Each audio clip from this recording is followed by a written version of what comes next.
Bonjour, alors moi ce que j'ai envie de vous raconter, c'est un événement qui s'est produit non pas l'été dernier, mais celui d'avant et qui m'a assez traumatisée à sa façon puisque, j'en ai écrit ma première pièce, ce qui n'est pas rien quand même.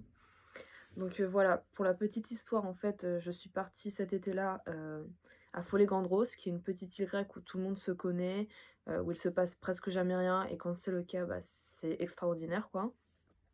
Donc j'y suis partie avec mes cousins et ma tante qui ont une maison de vacances là-bas. Et un jour, sur cette île, il y a eu un accident. Il s'agissait en fait d'une jeune femme qui soi-disant s'était suicidée, qui s'était jetée, à la mer avec, un sac à dos rempli de pierres et cetera. Enfin, c'est ce que les rumeurs disaient, quoi. Mais pour nous, c'était sans plus, quoi. OK, c'était un accident, mais sans plus, quoi. Voilà. Sauf que, le soir même, on était au village où on avait mangé, on rentre à la maison, il est 11 heures du soir, enfin, il faut savoir que la maison est perchée en hauteur, donc c'est assez compliqué d'y accéder sans véhicule. Donc on rentre en voiture et là, en arrivant, qu'est-ce qu'on voit? On voit un individu sortir de la maison en boitant, en maillot de bain, en torse nu, qui saignait, il y avait aucun véhicule autour. On s'est dit: «Ouh là, c'est pas normal, qui est cette personne, quoi?» Bon, c'est peut-être, l'ami de la voisine qui faisait une fête le même soir et qui, défoncé, est venu voir chez nous, quoi. Mais quand bien même, c'est pas normal. Donc on est parti, on a appelé la police qui est allée, sur les lieux de l'incident avec ma tante, qui est même restée pendant la nuit parce que cet individu était potentiellement dangereux.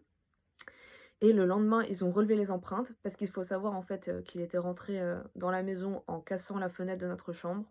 Donc, voilà. Et on a appris plus tard que l'accident en question n'était pas un suicide, mais un féminicide et que, la jeune femme, donc qui était une jeune touriste grecque d'ailleurs, était morte des mains de son compagnon qui était avec elle à ce moment-là. Donc forcément, nous, on a fait le lien avec, l'homme qui est venu chez nous quoi et il s'avère que c'était la même personne. C'était assez bizarre quand même. Donc c'était la même personne. Donc, voilà, après ça, il a été arrêté, il a eu un procès, ça a fait bouger les mentalités, au niveau, enfin, par rapport au féminicide dans le pays, ce qui est l'avantage.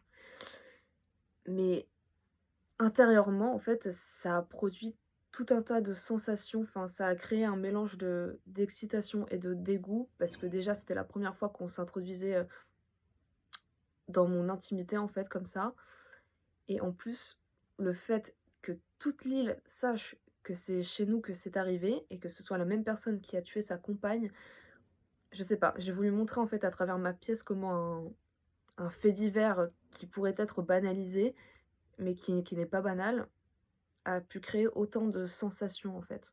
Voilà.